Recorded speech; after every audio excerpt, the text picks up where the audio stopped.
Ils étaient 1200 manifestants selon la police, plus de 3000 selon les syndicats, à avoir répondu à l'appel de la CGT, Force ouvrière et FSU.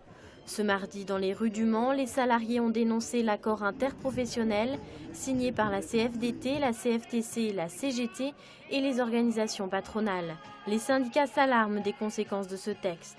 À partir du moment où un établissement ou une entreprise sera en difficulté financière, les salariés seront amenés à revenir complètement au SMIC pour l'ensemble des niveaux, ce qui est complètement abominable, quoi, hein. On ne peut pas, avec tous les crédits que les gens ont aujourd'hui sur le dos, on ne peut pas faire en sorte qu'ils reviennent au SMIC, ça c'est sûr. On demande à ce que l'accord soit complètement abandonné pour qu'il y ait un nouveau travail concret de fait et réel avec l'ensemble des organisations syndicales.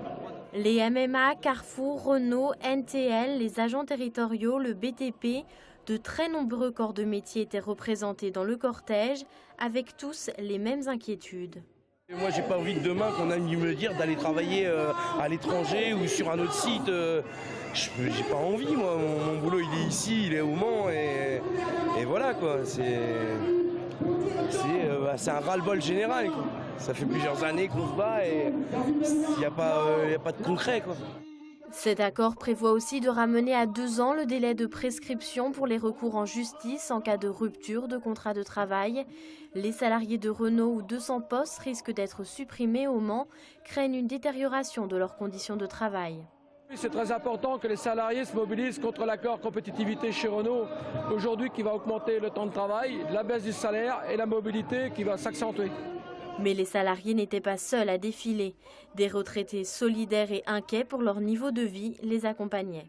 On est conscient que cet accord aura des conséquences importantes sur le financement de la Sécu en général, mais aussi des retraites. C'est donc la raison pour laquelle nous sommes là, d'autant plus que nous avons des revendications importantes en matière d'augmentation des retraites, parce qu'il y a trop de retraités qui n'ont que 700 à 800 euros de retraite par mois, et c'est complètement intolérable, quoi. À la fin du défilé, les manifestants se sont rassemblés devant la préfecture. Les leaders de la CGT ont annoncé la mise sous surveillance des parlementaires socialistes sarthois.